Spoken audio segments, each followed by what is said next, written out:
Alors, on va étudier en fait une sikha du Rabbi. Donc, le Rabbi, il a fait un discours traitant de la fête de Sukkot. En réalité, on va s'intéresser à un sujet assez intéressant, qui est de savoir est-ce que c'est la fête qui implique qu'il y ait des mitzvot de la fête, ou c'est parce qu'il y a des mitzvot à accomplir qui vont créer une fête. Donc, est-ce que c'est parce qu'il y a une fête qu'on doit commémorer, qu'on doit se réjouir du fait de la fête? Eh bien, du fait qu'il y a une fête, alors ça va impliquer qu'il y aura des commandements à accomplir durant cette fête-là, ou c'est plutôt parce qu'il y a des commandements à accomplir et que ces commandements-là vont impliquer l'existence d'une fête. Alors, tout d'abord, on va regarder le texte dans la Torah qui nous parle de la fête de Sukkot. Donc, qu'on a lu au tout début de la fête. Donc, Pasuk Lamed Gimel, Vedaber Hashem el Moshe les morts. Donc, Dieu parla à Moshe en disant, Daber el Beni Israël, parle au Beni Israël. Donc, je vais traduire directement en disant, le 15e jour du 7e mois, donc le jour de le 15 Tishri, Chag HaSukkot Shivat Shamim la Hashem, ça sera la fête de Sukkot, 7 jours pour Dieu. Le premier jour sera un jour saint, tout travail sera interdit, parce que c'est Yom Tov. 7 jours, vous apporterez des sacrifices pour Dieu. Le 8e jour, il sera appelé saint, donc Shmini Atzeret, le 8e jour. Lachem, Vikravtem Ishe la Hashem, donc vous y rapporterez des sacrifices. Atzeret I, ce sera un jour de Atzeret, donc de repos, comme Elechet Avoda lo Ta'asu, vous n'effectuerez aucun travaux. Voici les fêtes que Dieu Asher Tikriota Mikre Kodesh, que vous appellerez, qui seront appelés des jours saints. La kriv Ishe la Hashem d'y apporter des sacrifices. Ola Omincha Zevachun Sachin Devayam Boyomo, donc chaque catégorie de sacrifices qu'on va devoir y apporter. Milevat Shabbatot Hashem, donc en dehors des Shabbats, en dehors des cadeaux, en dehors des Neder, en dehors des Nedava, en dehors de tout ce qu'on offrira à Dieu. Donc il y a aussi des sacrifices liés à la fête. En revanche, Bachamesha Asariam la Chodesh Hashevi, le 15e jour du 7e mois, donc le 15 Tishri, Bospechem et Tuot Haaretz, lorsque vous rassemblerez les récoltes de la terre, Tachogu et Tragashem Shivat Shamim, vous y fêterez la fête de Dieu pendant 7 jours. Bayam Arishon Shabbaton, le premier jour sera un jour de repos, donc de fête. Au Bayam Hashemi Shabbaton, donc le premier jour, c'est un Yom Tov, on n'a pas le droit de travailler. Et le 8e jour, aussi un Yom Tov, on ne pourra pas y travailler. Et ensuite, Ul Kartem Lachem Bayam Arishon, le premier jour, vous prendrez pour vous, donc, le Etrog, le Lulav, le Hadassim et la Haravot, ou Smartem les Shuna Hashem et le Kechem, où vous réjurez devant l'Éternel votre Dieu, Shivatim pendant 7 jours, et Vechakodem Oto Chag la Hashem, vous y fêterez une fête pour Dieu, Shivatim Bashana, 7 jours durant l'année, Chukotelam le Dorotechem, ça c'est un décret pour vos générations, Bachodesh 8 Achogodou, le 7e mois, vous y ferez une fête. Et c'est seulement à ce moment-là, Sukkot Tejou Shivat Shamim, dans des Sukkot, vous y résiderez pendant 7 jours. Kol Haïzrach B'Yisraël Yejou Sukkot. Toute la communauté de Ben Israël résideront dans des Sukkot. Pourquoi? Les Manido de Rotechem qui Sukkot Shavchet Ben Israël, afin que vous sachiez que vos générations ont été installés dans des Sukkot, que les Ben Israël ont été installés dans des Sukkot, et aussi Otam Erev Misraël, lorsque je les ai fait sortir d'Égypte, Ani Hashem le Kerem, j'ai laissé l'Éternel votre Dieu. Et d'abord Moshe, toi Hashem les Ben Israël, et Moshe a transmis donc les fêtes de Dieu aux Ben Israël. Donc ça, c'est toute la paracha qu'on a lue le premier jour de Sukkot, où on définit en réalité, c'est quoi la fête de Sukkot. Alors le Rabbi, donc, il rapporte ce passage-là de la Torah, il rapporte un Midrash. Et le Midrash est posé une question. Il dit, Ma Talmud Lomar, qu'est-ce que ça vient nous enseigner? Alors le Midrash nous dit, c'est le Torah de Kohanim, il dit qu'en réalité, il y a marqué, Sukkot Tejou Shivat Shamim, dans des Sukkot, vous résiderez pendant 7 jours. Je ne sais pas, est-ce que c'est les 7 premiers jours ou les 7 derniers jours? On va expliquer.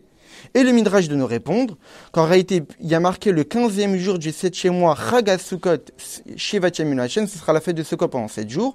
Donc de là, on a déduit que c'est les 7 premiers jours et non pas les 7 derniers. Qu'est-ce que ça signifie?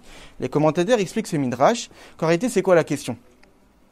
La question, c'est qu'au tout début de la paracha qui nous traite de Sukkot, on ne parle pas du tout de la mitzvah de résider dans des Sukkot. Vous avez, depuis le début, depuis le Pasuk Lamed Gimel, jusqu'au Pasuk même bête, donc pendant 9 versets, on parle de la fête de Sukkot sans mentionner une seule fois la mitzvah de résider dans des Sukkot. Et c'est seulement au bout du 9e verset qu'on parle de la mitzvah de résider dans des Sukkot. Alors, on peut se poser une question. Le Midrash pose une question, c'est qu'au tout début, on parle d'une fête qui dure 7 jours. Et après, on parle qu'on a la mitzvah de résider dans des Sukkot pendant 7 jours. Est-ce que c'est les mêmes 7 jours? Est-ce que peut-être, il y avait 7 jours de fête, qu'on devrait offrir des sacrifices, qui commençaient le 15e jour du 7e mois, donc le 15 Tishri, et après ces 7 jours, pendant 7 jours, on doit résider dans des Sukkot. Parce qu'a priori, c'est comme ça qu'on comprend le texte de la Torah. Alors vient le Midrash nous dire que, puisque quand au tout début on avait dit 7 jours de fête, Chag HaSukkot, c'est la fête de Sukkot. De là, on déduit que lorsque dans 9 versets plus tard, je vais te dire que pendant 7 jours, vous résiderez dans des Sukkot, c'est les mêmes 7 jours. Donc, c'est pas 7 jours de fête, et après 7 jours, vous résiderez dans des Sukkot. Les 7 jours de fête où il y a des sacrifices à y apporter, ça sera les 7 jours où vous résiderez dans des Sukkot. Donc, c'est ce que le Midrash nous enseigne. Donc, on n'a pas 14 jours, on a bien 7 jours de Sukkot, que c'est bien les mêmes 7 jours dont on parle au début de la paracha et à la fin de la paracha. Très bien.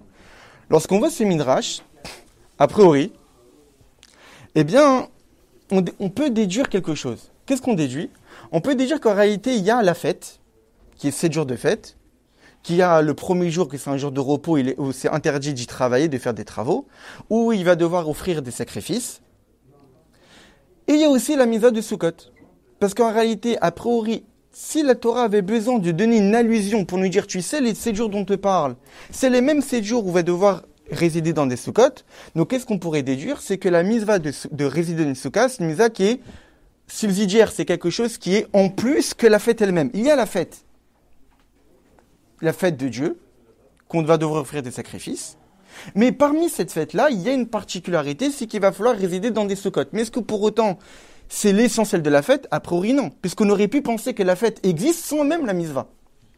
Au point qu'on ait besoin que le Midrash nous dise, tu sais, non, c'est pas une fête à part entière, et résider dans des Sukkot, c'est une misva à accomplir à part entière. Les deux choses doivent être effectuées en même temps. Donc, si le Midrash a besoin d'intervenir, c'est qu'on aurait pu penser qu'il y a la misva d'un côté, enfin, il y a la fête d'un côté et la misva de l'autre. Et donc, a priori, c'est ce qu'on peut déduire de ces Midrash. C'est que la misva de résider dans des Sukkot n'est pas l'essentiel de la fête. Il y a la fête, où on devrait offrir des sacrifices, où il y avait l'interdit de travailler le premier jour, et en plus de cela, on va devoir résider dans des Sukkot. Mais le rabbi, en réalité, il dit que pas du tout on peut comprendre ça. C'est parce que si, en réalité, une fête est une fête, et qu'en plus de cela, on a la misva de résider dans des Sukkot, ça veut dire que la misva n'est pas l'essentiel de la fête, jamais on aurait appelé cette fête-là Sukkot. Lorsqu'on nomme une chose sous un certain nom, c'est que forcément, c'est l'essentiel de la chose. Or, la Torah nous a nommé cette fête au tout début, avant même de parler de résider dans des Sukkot. La Torah nous a dit, cette fête, comment s'appelle ? Chag HaSukkot, la fête de Sukkot. Donc, si on a donné le nom de ces 7 jours-là de fête sous le nom de Sukkot, ça signifie que l'essentiel de ces 7 jours de fête, c'est le fait de résider dans des Sukkot. Donc, pour l'instant, qu'est-ce qu'on voit ? On voit que la Torah nous parle de 7 jours de fête, dont l'essentiel est la misva de résider dans des Sukkot. La preuve, on l'appelle Sukkot.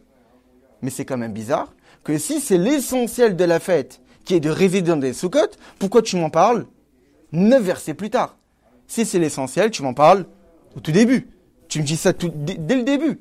Il y a la fête de Sukkot, il va falloir résider dans des Sukkot. Non, tu me dis ça 9 versets plus tard.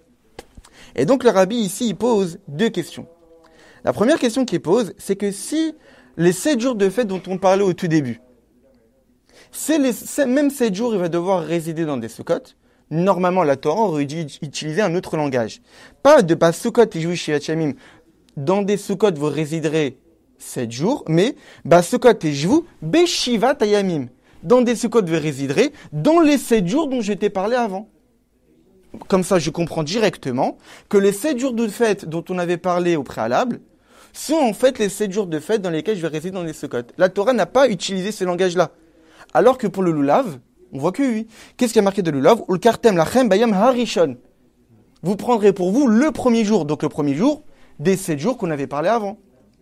Au moins là, c'est clair que la misva du Lulav, c'est bien le premier jour des 7 jours de fête dont on avait parlé au tout début. Mais pour la misva de Souka, c'est bizarre. On y a marqué, il y a bien 7 jours de fête, et après on dit que vous résiderez dans un Sukkot durant 7 jours. Dit durant les 7 jours. Et là, automatiquement, je sais que c'est exactement les mêmes 7 jours. Ça, c'est la première question. La deuxième question, si vous prenez le Chumash, vous tournez une page avant, où on parle de la misva, on parle de la fête de Pessah. Donc, vous prenez le Pasuk Vav, donc Perek Rav Gimel Pasuk Vav, une page avant. Comment c'est dit à propos de la fête de Pessah, donc page de droite, verset Vav, Oba Chamisha Asar Yom la Chodesh Hazeh, et le 15e jour de ce mois-là, donc le premier mois de l'année, le mois de Nissan, Chag HaMatzot LaHashem, c'est la fête des matzot pour Dieu, Shivat Shami Matzot Techelu. Pendant 7 jours, vous mangez des matzot. Donc qu'est-ce qu'on voit? Que dès qu'on mentionne la fête, immédiatement on nous parle de la mitzvah, de manger des matzot. Alors que pour Sukkot, on nous parle de la fête de Sukkot, mais c'est seulement 9 versets plus tard qu'on nous parle qu'il faut résider dans des Sukkot. Donc pourquoi il y a une différence entre la fête de Pessah, où on dit directement voici la fête, et vous devez manger des matzot pendant 7 jours, donc directement, ce qui est logique, on nous parle d'une fête, immédiatement on parle de la mitzvah de la fête. Alors que pour Sukkot, on nous dit il y a 7 jours de fête qui s'appellent Sukkot. On ne sait pas du tout ce qu'il faut y faire. Il y a des sacrifices, c'est interdit de travailler le premier jour, très bien, très bien, très bien. Et c'est seulement à la fin, tu sais, il faut résider dans des Sukkot. Donc ça, c'est assez bizarre que la Torah utilise un langage différent pour la fête de Pessah et pour la fête de Sukkot. Donc a priori, pour l'instant, on a 2 questions. La première question, c'est pourquoi la Torah n'a pas été claire de nous dire que lorsque vous résidez dans des Sukkot, c'est les 7 jours dont je t'ai parlé avant. Au moins là, on aurait compris tout de suite que c'est les mêmes 7 jours. Sans qu'on ait besoin du midrash et de nous dire que est-ce que c'est les 7 jours d'avant ou c'est peut-être d'autres 7 jours. Si la Torah avait dit les 7 jours, tout de suite on aurait su, comme elle l'a dit pour le loulav. Le loulav ne répond pas à la question. Pour le loulav, a priori, c'est compréhensible. Le loulav, tu as dit que c'était le premier jour. Le premier jour. On peut faire le rapprochement avec Oui, mais c'est seulement après le loulav qu'on parle de résider dans des sukkahs. Donc ça veut dire que le loulav, on nous dit le premier jour, donc on sait que c'est le premier jour des fêtes dont on avait parlé avant. Mais pour Sukkot, on dit durant 7 jours. Mais si c'était lié, normalement la Torah aurait dû dire Beishivat Hayamim, durant les 7 jours. Comme pour le Lulav. Bayam Harishon, le premier jour. Comment c'est clair qu'on parle exactement des mêmes jours et pas des jours supplémentaires. Est-ce que Rachid intervient là-dessus? Je ne pense pas. Non. Rachid n'intervient pas là-dessus. Non. Dans le verset, il dit que la fête de Sukkot, au départ, c'est pas pour c'est la fête pour Dieu. Alors justement, c'est pour cette raison qu'il y a le Midrash qui intervient pour expliquer. Mais le Rabbi, en fait, il dit que la Torah, normalement, un langage qui va moins... Alors c'est vrai que la Torah est concise dans son langage, mais au moins elle est claire. Elle va pas donner des ambiguïtés, des choses qui pourraient nous tromper. De là à dire qu'il y a 7 jours de fête et après il y a encore 7 jours, il faut résider dans les Sukkot. Quand on lit comme ça, alors nous on sait aujourd'hui, parce qu'on sait. Mais imaginons quelqu'un qui découvre, qui lit la Torah et qui va savoir comment pratiquer le judaïsme. Il voit qu'il y a 7 jours de fête, et après il y a 7 jours qu'il faut résider dans les Sukkot. Il se dit, il y a 7 jours et 7 jours.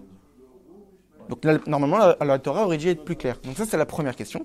Deuxième question, pourquoi la Torah utilise un langage différent pour Pessah et pour Sukkot? Pour Pessah, 7 jours de Chag HaMatzot, il y a la fête de Chag HaMatzot, et pendant 7 jours, vous mangerez des matzot. Donc, dans le même verset, on parle de la fête et de la mitzvah, alors que pour Sukkot, on nous parle de la fête, et c'est seulement 9 versets plus tard qu'on nous parle de la mitzvah. C'est une mitzvah en plus, c'est pas pareil. Alors, le Rabbi, il dit, ça c'est très intéressant, il dit qu'en réalité, pour répondre à ces questions-là, ces 2 questions qu'on a, au départ, il faudrait d'abord s'intéresser à un certain sujet de la fête. C'est quoi l'idée? C'est qu'on voit qu'on a 2 mitzvot à Sukkot. La mitzvah de résider dans une soukha, et la mitzvah, quand je dis 2, c'est globalement parlant, la mitzvah de résider dans une soukha, et la mitzvah des 4 espèces. Seulement, ce qu'on remarque, c'est que la mitzvah des 4 espèces, comment on peut l'accomplir le mieux possible, c'est en la faisant dans la soukha. C'est marqué qu'en réalité, que pour accomplir la mitzvah des 4 espèces le mieux possible, c'est de le faire sous la soukha. Alors, quand on a cette halakha-là, en réalité, c'est essentiellement basé sur Alpi Kabbalah. Quelles sont les raisons pour lesquelles la mitzvah des 4 espèces doit être effectuée au mieux possible sous la soukha? C'est pour des raisons kabbalistiques, que je vais un petit peu expliquer assez rapidement, pour un petit peu comprendre c'est quoi cette idée. Mais le Rabbi veut dire qu'en réalité, en dehors de ces raisons kabbalistiques et profondes, pourquoi on doit faire la mitzvah de l'œuvre dans la soukha, il y a aussi une idée halachique. Alpi halakha, la mitzvah des 4 espèces est mieux faite et mieux appliquée en la faisant sous la soukha qu'en dehors. Comment le Rabbi en voit ça? C'est parce qu'en réalité, d'où tient qu'il faut faire la mitzvah du lulav sous la soukha, c'est dans les écrits du Harizal. Donc c'est basé à Alpi Kabbalah. La Zaken, le premier Rabbi de Lubavitch, dans son Sidour, il reprend cette idée que la mitzvah du lulav doit être effectuée sous la soukha, mais il ne reprend pas le même langage. Là, dans les écrits du Harizal, il est marqué le Tov Levarer. C'est bien de faire la bracha du lulav sous la soukha. Donc quand on dit c'est bien, c'est-à-dire pour des raisons kabbalistiques et profondes, c'est bien de le faire. L'Admour HaZaken a changé le langage, il a dit Mizva Minamoufrar. C'est-à-dire que la Mizva elle-même, elle est mieux, comme si Al-Pi Al-Acha, elle est mieux faite, si c'est sous la souka qu'en dehors. Et ça qu'on va essayer de comprendre, c'est que comme on sait très bien que la Torah, elle est entière, souvent qu'on a des halachot, des mitzvot qu'on doit accomplir d'une certaine manière, alors c'est marqué dans le Shulchan Aruch, et des fois dans certains livres, on donne des raisons profondes à cela. Et parfois, et là c'est ce que l'Arabie veut dire, c'est de l'autre côté. On a la mitzvah du lave qu'on doit faire sur la souka pour des raisons profondes, mais en réalité, il y a aussi des raisons al-pi al-acha, d'après la partie dévoilée de la Torah, pour lesquelles on doit faire la mitzvah du lulav sous la souka. Alors tout d'abord, j'ouvre une parenthèse, pourquoi la mitzvah du lulav doit être effectuée sous la souka al-pi Kabbalah plus ou moins? Alors, dans un de ses mamarim, l'Admour HaZaken, le premier Rabbi Lubavitch, il explique en réalité que quand on prend le lulav, c'est pour dévoiler la connaissance de Dieu. Je ne vais pas rentrer dans les détails, mais Al-Pi Kabbalah, c'est pour dévoiler à un certain niveau spirituel, c'est dans le cœur. C'est pour cette raison que le lulav, c'est l'olev, dans le cœur. C'est pour cette raison que les mouvements qu'on fait avec le lulav, c'est de diriger tous les points cardinaux vers le cœur. Maintenant, ces dévoilements divins qu'on veut effectuer par le biais du lulav, eh bien, en réalité, il tire sa source de la même dévoilement divin qu'on dévoile par le biais de la mitzvah de Souka. On sait très bien que lorsqu'on effectue une mitzvah, c'est pas seulement un acte qu'on fait, il y a une influence spirituelle qui découle de cette mitzvah-là. Et dans les textes de Chassidut, on explique que la source spirituelle de la mitzvah de Souka est la même que la mitzvah du lulav. Ils dévoilent la même lumière. Seulement, les mécanismes sont différents. La mitzvah de Souka est une mitzvah qui entoure. Ça veut dire, dans le langage de la Kabbalah et de la Chassidut, c'est ce qu'on appelle un or makif, une lumière qui entoure, qui est dévoilée. Alors que le lulav, lorsqu'on effectue cette mitzvah-là, c'est une mitzvah qui est profonde. C'est une lumière hors pnimi. C'est une lumière qui s'introduit, non pas qui reste autour. Je vais expliquer. L'Admour HaZaken, dans le Mamar, donne un exemple. Il dit qu'en réalité, c'est comme par exemple une idée intellectuelle. Une idée intellectuelle, lorsqu'une personne réfléchit et essaye de découvrir, il a une nouvelle idée qui apparaît dans sa tête, eh bien en réalité, souvent on a l'impression qu'on va saisir cette idée-là immédiatement. Et on va la saisir totalement. Seulement, en réalité, il y aura toujours une partie de la notion intellectuelle que je découvre qui sera insaisissable, qui va rester à l'état de caché et de voilé. Donc, quand on a une nouvelle idée qui apparaît dans notre tête, et qu'on va y comprendre une certaine partie, en réalité, il y a toute une partie qui reste insaisissable et qui reste voilée, quelque part cachée dans notre tête, et qu'on ne va pas totalement saisir. Mais il y aura une partie qui, elle, va être dévoilée. La partie qui va être dévoilée, c'est ce qu'on va appeler le or pnimi, la lumière profonde de l'idée intellectuelle que je viens de saisir. Et la partie de l'idée que je n'ai pas saisie, c'est ce qu'on appelle le or makif, ce qui entoure. Par définition, quelque chose qui entoure, c'est quelque chose qui ne s'introduit pas dans l'endroit. Donc quelque chose qui est dévoilé, c'est quelque chose qui est accessible, qui s'introduit. Quelque chose qui est inaccessible, c'est quelque chose qui reste à l'extérieur. L'Admour HaZaken continue, il donne un autre exemple. Il dit qu'en réalité, lorsqu'une personne il comprend une certaine notion et qu'il y a une partie qui ne saisit pas, cette partie qui ne saisit pas va permettre de protéger ce qu'il comprend. Il donne l'exemple d'un fruit. Un fruit, par définition, il peut être totalement défectué par le biais des intempéries extérieures, par le biais du climat, par le biais des personnes aux alentours, qui font que le goût du fruit peut être altéré, qui font que la saveur du fruit peut être altérée, que la matière du fruit peut être altérée. C'est pour cette raison qu'il y a l'écorce, qu'il y a la peau, qui va protéger justement le fruit, à la fois des modifications qui peuvent être effectuées par le fruit lui-même, et à la fois par des modifications qui peuvent venir de l'extérieur.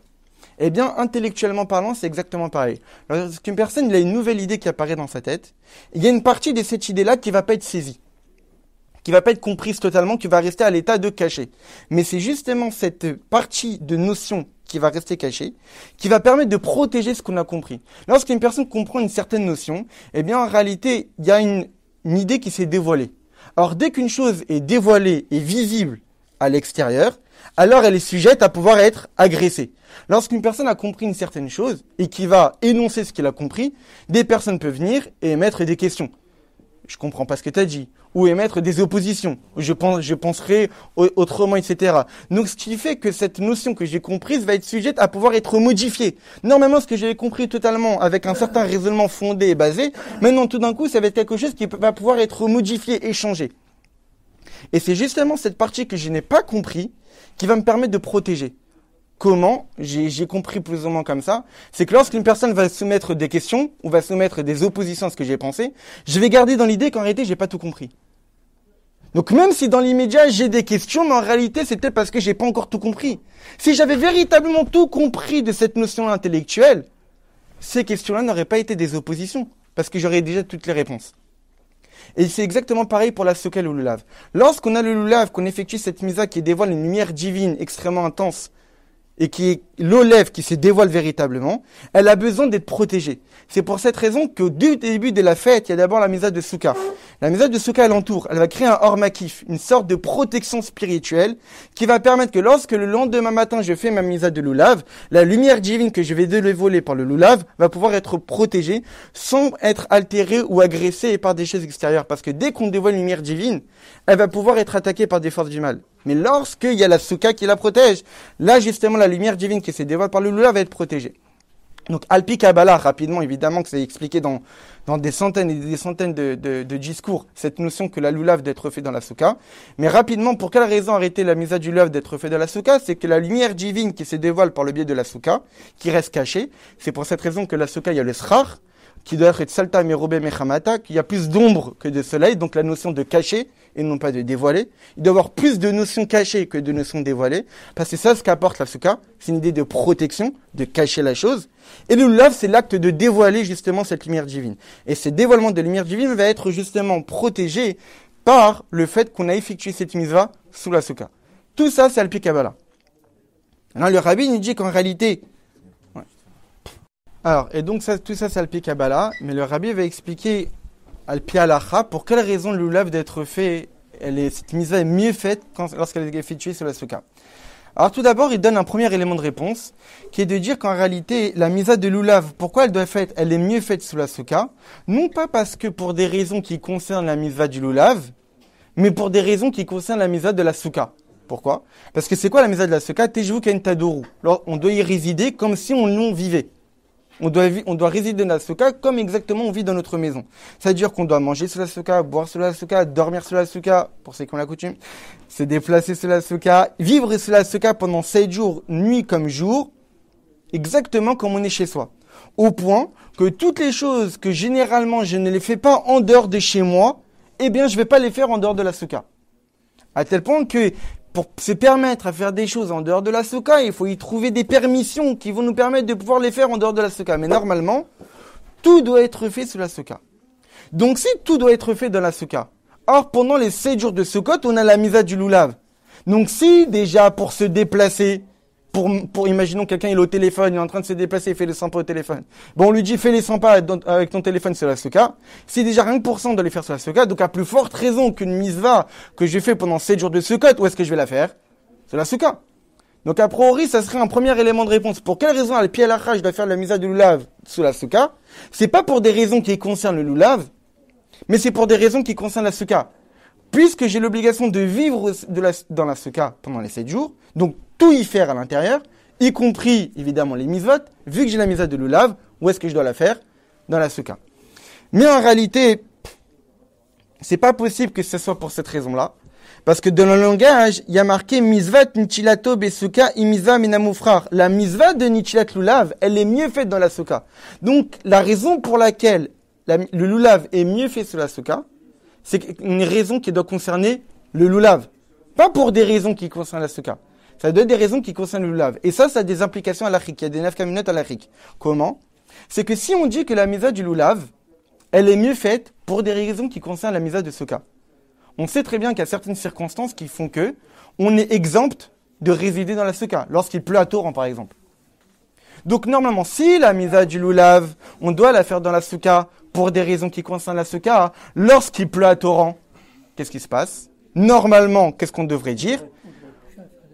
On peut la faire en dehors. De la même manière que lorsqu'il pleut à torrent, je suis exempt de manger sur la souka. Je mange en dehors de la souka. Donc, lorsqu'il pleut à torrent, je n'ai pas besoin d'attendre qu'il arrête de pleuvoir pour faire le lulav sur la souka. Je fais le lulav en dehors de la souka. Or, dans la halakha, dans le Shulchan Aruch, c'est pas marqué comme ça. Dans le Shulchan Aruch, c'est marqué que quand il pleut à torrent sur la souka, c'est bien d'attendre que la pluie cesse pour pouvoir faire le lulav minamoufrar de la meilleure des manières possibles sur la souka.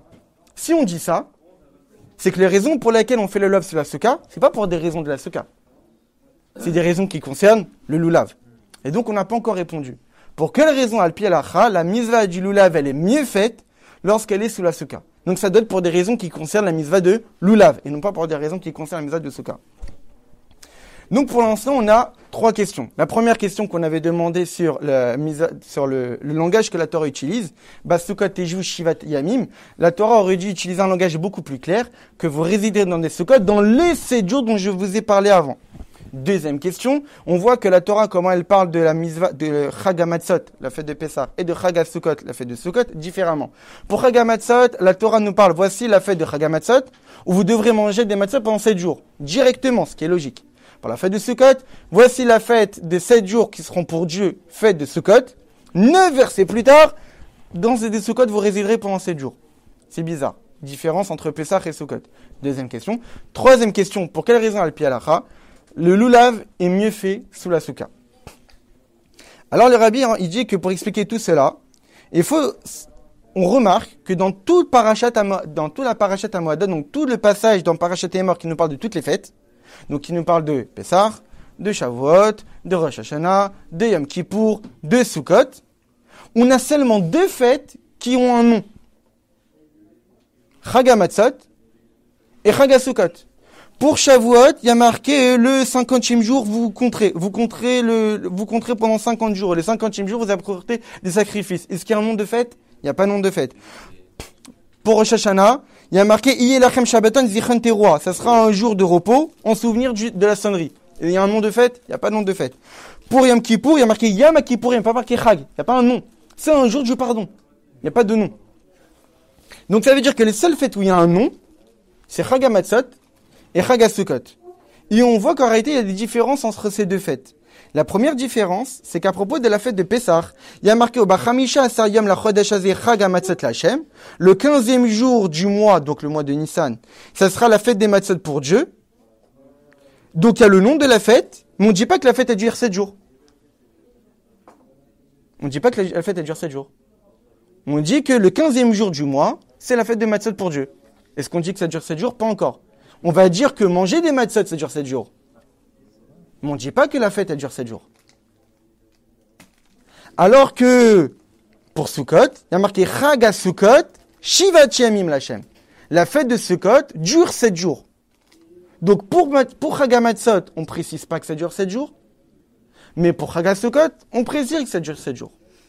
Première différence entre Chag HaMatzot et Chag HaSukkot. Deuxième différence, la différence qu'on avait dit avant. Pour Chag HaMatzot, immédiatement on parle de la mitzvah. Pour Chag HaSukkot, on la parle 9 versets plus loin.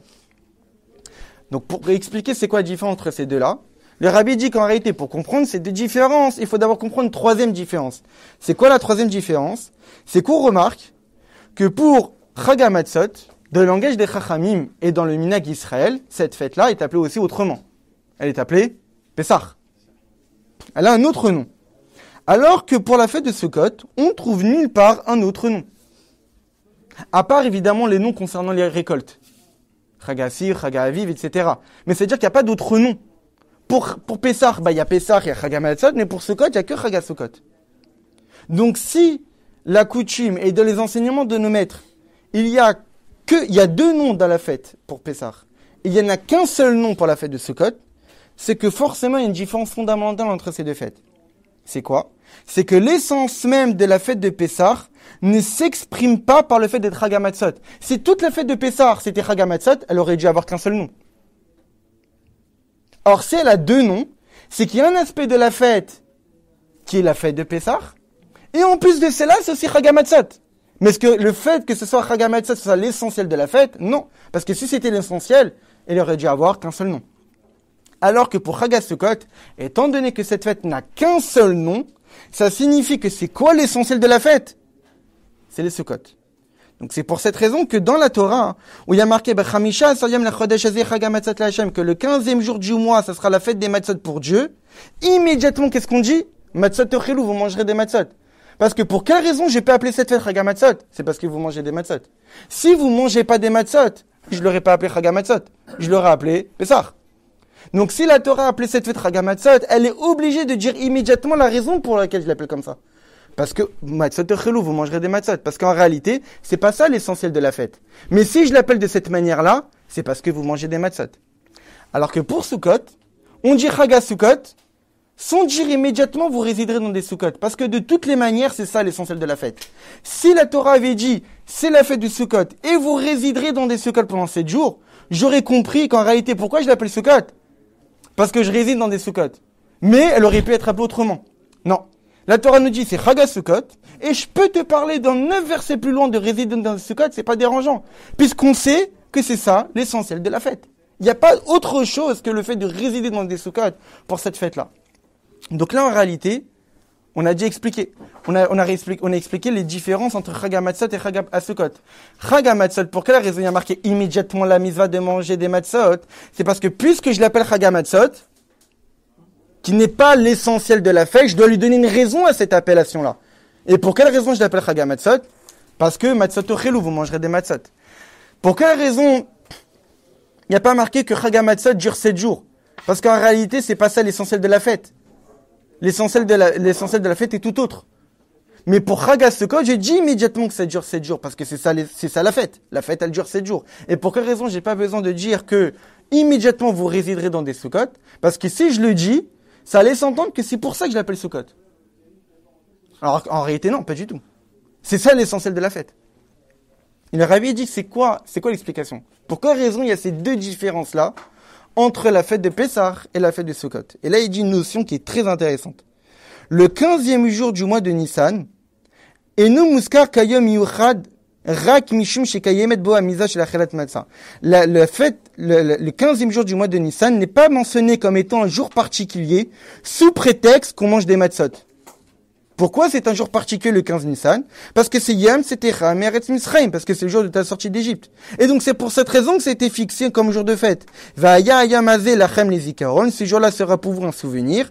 Vechagotem Oto Chag Lachem, et vous y fêterez la fête de Dieu, les Dorotechem pour vos générations.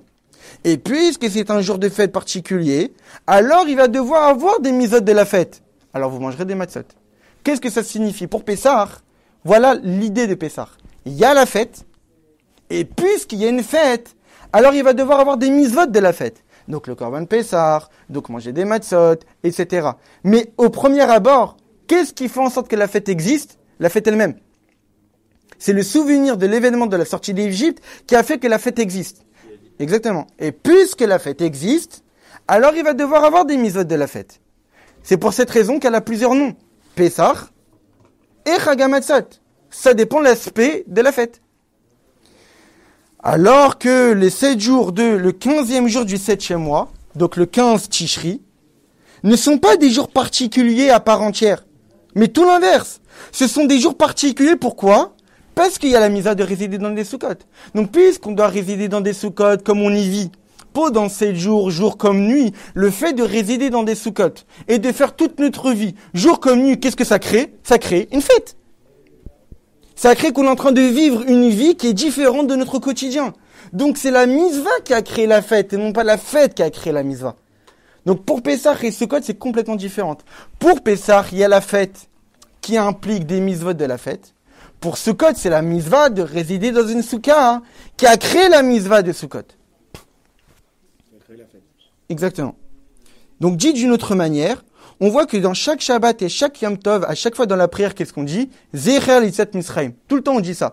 En souvenir de la sortie d'Égypte. Seulement il y a une différence. Pour Pessah, il y a marqué Zachar et Hayam Azeh, Asher Yitzatam Misraim. Souvenez-vous de ce jour-là où vous êtes sortis d'Égypte. Et puisque je me souviens du jour de la sortie d'Égypte, alors Vechagotem Oto Chag Lachem Dorotechem, vous y ferez une fête. Donc c'est quoi l'essence même de la fête? Le souvenir de la sortie d'Égypte, comme on l'a dit. Que c'est le souvenir de la sortie d'Égypte qui a fixé ce jour de fête. Alors que c'est pas la même chose pour Shabbat et Shavuot, et essentiellement pour Sukkot. Que dit la Torah? Les ma'anidu dorotechem qui Sukkot et Shavchet ben Israël beotiotam eret Misraim, afin que vous souviendrez que vos générations que dans des Sukkot j'ai installé les bénis Israël en sortant d'Égypte. C'est-à-dire, malgré le fait que ce n'est pas la période de s'installer dans des Sukkot lors de la sortie d'Égypte, la Torah ena maskera et tata miyad kasher muskar tzivu yachak vitrilat parasha. Normalement, c'est l'essentiel de la fête de Sukkot. C'est le souvenir de nos ancêtres.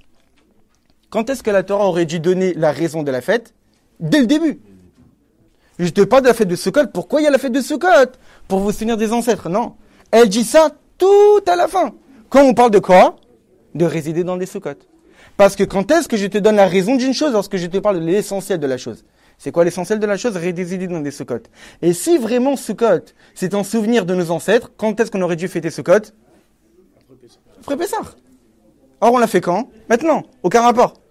Alors, il y a des raisons, c'est marqué dans la Lacha, parce que si on l'avait fait pendant le printemps, hein, alors ça montre pas qu'on fait la misva. Ça montre qu'on qu'il fait beau, on sort dans le cabane, on est en train de prendre le soleil. Alors, la Torah, Kadesh Baruch Hu a voulu qu'on fasse la fête pendant l'automne, où il pleut, et malgré le temps froid, etc., on sort quand même dans le Sukkot pour montrer que la raison pour laquelle on sort, c'est quoi? C'est pour la misva. Parce que c'est ça l'essentiel.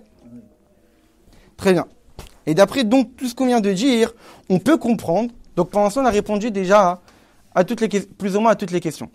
Premièrement, pourquoi en réalité il n'y a pas marqué Beshivat Hayamim?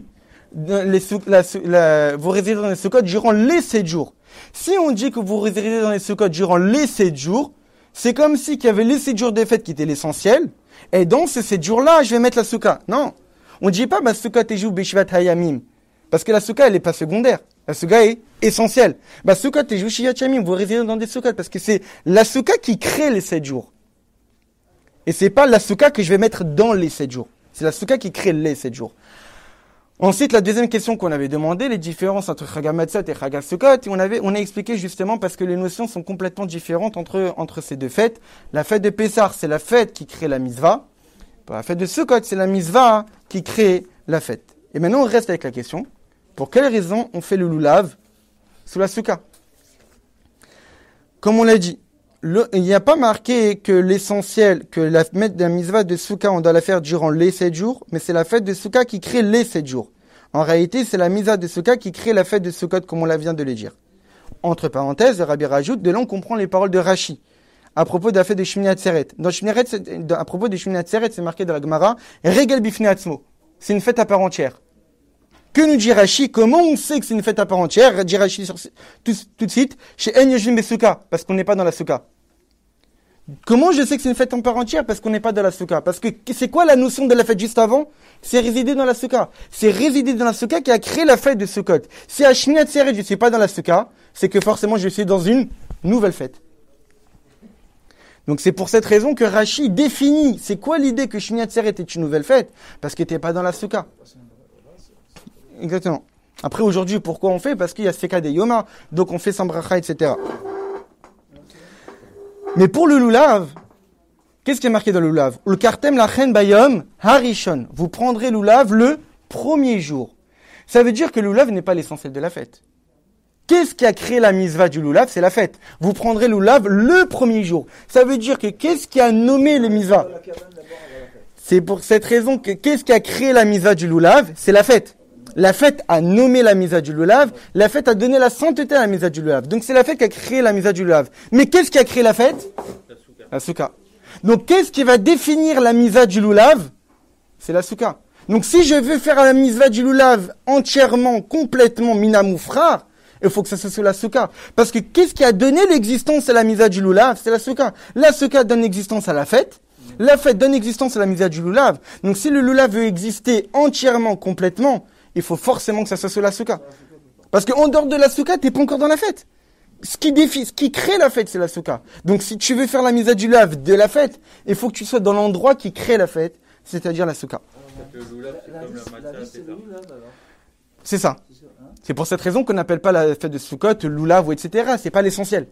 Alors donc le lulav, c'est l'indice de la fête. Quoi? C'est l'indice aussi. J'ai pas compris. Pour déclencher la fête de Sukkot. Ah oui, oui, oui. Le lulav, c'est l'indice. Oui, dans le lulav, on voit un indice pour montrer la différence entre le lulav et Sukkah. Et le rabbi, évidemment, finit avec un enseignement. Donc, Baruch Hashem, maintenant qu'on a compris tout cela entre c'est quoi la notion de la fête de Sukkot. Ouais. Mais dans l'ordre des versets, on a mis d'abord cette mitzvah en premier. Alors maintenant, le rabbi va expliquer tout cela à Bepnimiut, profondément, d'un point de vue spirituel de la voda de l'homme. Le 15e jour du 7e mois est une fête parce qu'il y a Sukkot et Shivat Yamim. Donc le 15 Tishri est une fête parce qu'on doit résider dans des Sukkot pendant 7 jours.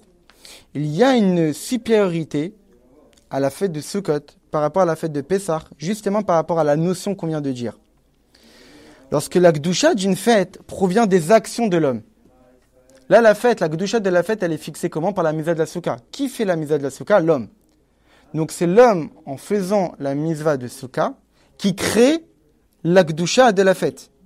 Lorsque c'est l'homme qui agit pour créer de la Gdusha, cette Gdusha-là, elle a une particularité, c'est qu'elle est capable d'avoir un impact dans le monde beaucoup plus fort que si ça provenait directement de Dieu. Souvent, dans la Chassidut, on marque la fameuse différence entre le mont Sinaï et l'endroit du Beth Amikdash. Le mont Sinaï qui est intervenu? Dieu. Dieu s'est dévoilé sur le mont Sinaï. Il n'y avait pas eu d'action de l'homme. C'était l'action de Dieu. Lorsque la Shekhinah est partie du mont Sinaï, est-ce que le mont Sinaï est devenu un endroit saint? Est-ce qu'aujourd'hui, on a l'interdiction de monter sur le mont Sinaï? Pas du tout. On peut monter là-dessus. Il n'y a pas de sainteté qui est restée du don de la Torah. L'endroit du Beth Amikdash dans lequel l'homme offrait des sacrifices, donc il y avait l'action de l'homme, la sainteté s'imprègne dans la matière et qui fait que ça devient un endroit qui est saint. Au point qu'aujourd'hui, est-ce qu'on a le droit de monter l'endroit du Beth Amikdash? Strictement interdit. Parce que lorsque c'est l'homme qui agit, vu que l'homme est un être matériel et physique, alors il peut avoir une implication sur la matière. Et donc pour ce cas, c'est exactement la même idée. Étant donné que la Gdusha de la fête provient de l'action de l'homme ici-bas, donc ça va avoir une influence dans le monde, ça va influencer le temps et ça va influencer l'espace parce que c'est l'homme qui agit ici, tels qu'ils sont eux-mêmes, sans que le temps ait été modifié, sans que l'espace ait été modifié. Le temps reste un temps physique, l'espace reste un espace physique et l'homme, vu que c'est l'homme qui agit, il va le transformer. C'est l'homme, par l'intermédiaire de la Mitzvah de la Souka, il va transformer le temps et faire un temps que ce n'est plus un temps Chol, ça devient un temps Kodesh, ce n'est plus un espace Chol, ça devient un espace Kodesh. Et c'est pas la même chose lorsque c'est Dieu qui intervient, parce que lorsque c'est Dieu intervient, le temps, dès le début, il est déjà changé. C'est pas que c'est un temps qui est profane, sur lequel on va lui effectuer une transformation. À l'origine même, c'est déjà un temps qui est modifié, vu que c'est Dieu qui intervient. Et cette différence-là s'exprime aussi dans les deux mitzvot. La mitzvah de matzah et la mitzvah de souka. Ce sont deux mitzvot complètement différentes. Manger de la matzah, donc consommer, c'est consommer la mitzvah. Ce n'est pas Enzo achila shaitan nasit aïda adam. Ce n'est pas que l'homme consomme. L'homme n'aurait jamais mangé de la matzah s'il n'y avait pas eu la mitzvah. Ça veut dire qu'en réalité, l'homme ici est en train d'effectuer, il s'efforce à effectuer un acte saint. De lui-même, il n'aurait pas fait ça. Ce n'est pas l'intervention de l'homme qui fait la mitzvah. C'est qu'il y a la mitzvah qui est là et qui impose à l'homme de devoir manger la matzah. À l'opposé, résider dans une souka n'est pas structuré par des actes particuliers. On demande juste à l'homme, vis ta vie. Fais tout ce que tu fais comme d'habitude. Tu fais tes comptes en banque, tu vérifies tes comptabilités, tu es en train d'appeler je sais pas qui, tu fais ton business, tu es en train de faire des commandes, fais-les sous la souka. Ton enfant a envie de jouer au Lego, sous la souka. Tu as envie de téléphoner à quelqu'un, fais-les sous la souka. Tu as envie de lire un journal, fais-les sous la souka. Évidemment, tant que ça reste pas quelque chose qui est contraire à la sainteté de la fête, la shonara, des discussions futiles, ça fait pas sous la souka. Et c'est-à-dire que tout ce que tu fais habituellement, fais-le sous la souka. Mais ici, on parle des choses que l'homme effectue quotidiennement dans sa vie et qui ne sont pas forcément liées au judaïsme ou à la Torah ou le mitzvot. On ne demande pas à l'homme d'étudier seulement la Torah dans la souka. On demande à l'homme de vivre sa vie sur la souka. Et malgré cela, tout ce qu'il va faire, ça va devenir une mitzvah. Parce qu'en réalité, la mitzvah de Pessah et Sukkot, ce sont deux notions différentes. Pessah, c'est quelque chose qui était saint, donc qui a impliqué une mitzvah. La souka, c'est l'homme qui intervient, c'est l'homme qui crée la fête, c'est l'homme qui, par l'intermédiaire de la mitzvah de souka, c'est lui qui crée. Donc quand l'homme il est en train d'effectuer un acte qui est quotidien, qu'il a l'habitude de faire, ça devient une mitzvah durant Sukkot, parce que c'est ça tout le sens de la fête. C'est que l'homme est capable de créer de la mitzvah tout en restant lui-même.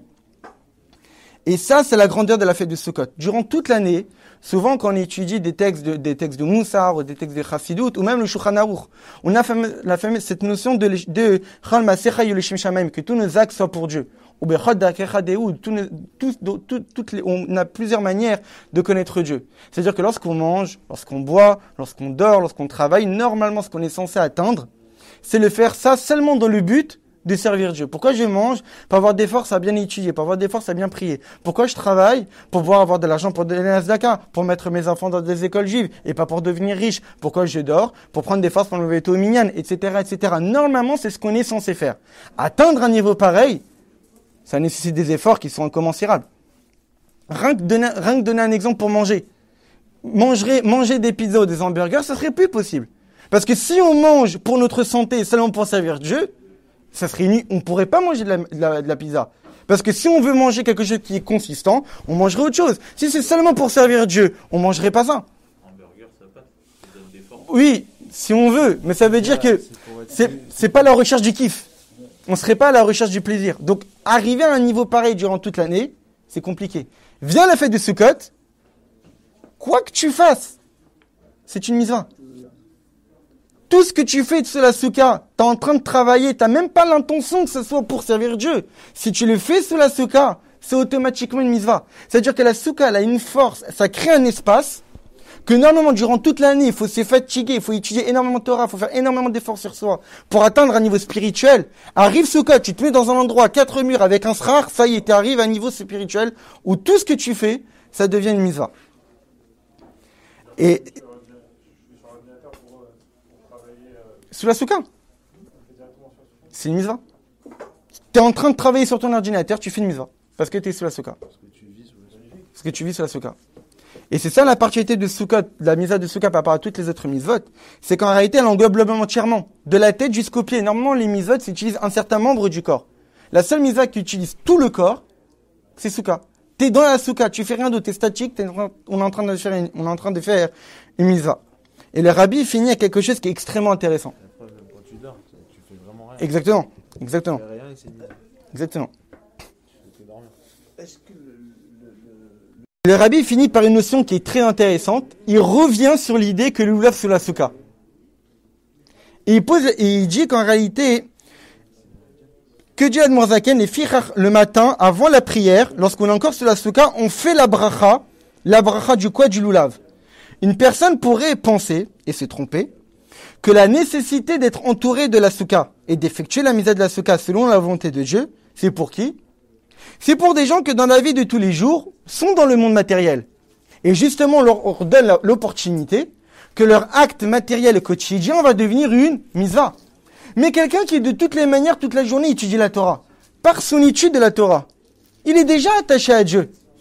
Donc peut-être que la mitzvah de soukha ne le concerne pas. Elle n'est pas vraiment utile pour lui. Elle lui apporte rien de nouveau. Parce que de toutes les manières, il est déjà attaché à Dieu par l'étude de la Torah. Que vient l'halakha nous dit? Le loulav. On sait très bien qu'il y a les 4 espèces correspondent aux 4 catégories de juifs. Le hétrog, il y a un goût, une odeur, celui qui étudie la Torah, qui pratique les mitzvot. Le loulav, qui est le datché, la date, qui a un goût et pas une odeur, celui qui a la Torah et qui a pas les mitzvot.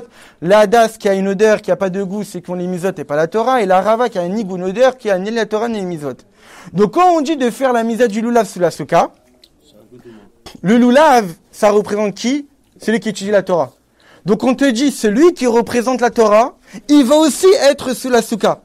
Et ça c'est bizarre. Quelqu'un qui travaille durant toute l'année et qui n'a que des actes du quotidien, la soukha peut être utile pour lui. Parce que ça va lui permettre de pouvoir, même des actes du quotidien, être attaché à Dieu. Mais quelqu'un qui toute la journée ne fait qu'étudier la Torah, il est déjà attaché à Dieu par sa Torah.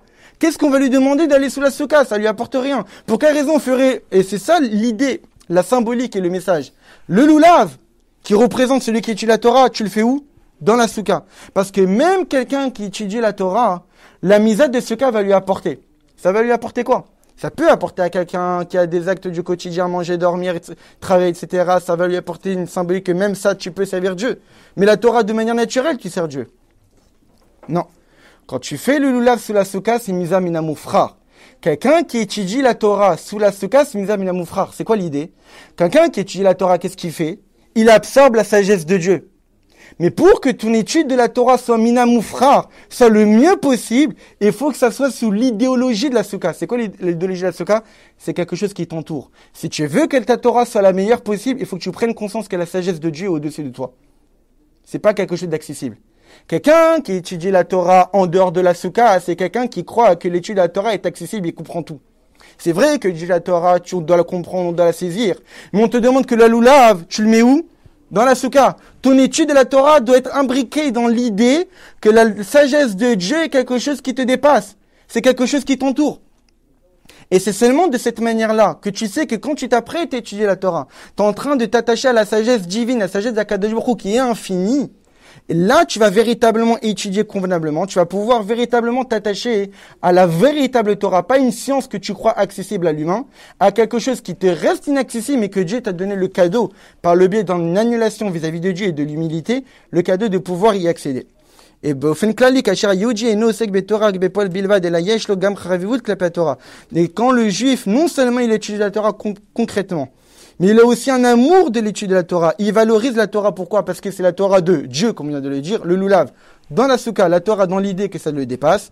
Are'az nigram ha'efer me'avda haaretz. Donc là, ça entraîne tout le contraire que la terre est perdue à l'époque du temple. Vezochim bekarov mamash, et donc on méritera très prochainement, offrance à nous soukha shalomecha, que Dieu va ériger sur nous la soukha de paix, bebinyan bet hamikdash, avec la construction du bet hamikdash, alav neemar, sur lequel il dit vaï beshalem souko, que là la soukha de Dieu sera entière, qui est le bet hamikdash, chez Vanya l'idée Mashiach Tzidkenu bemera ve'amenu, mamash, que très prochainement avec la venue du Mashiach Tzidkenu.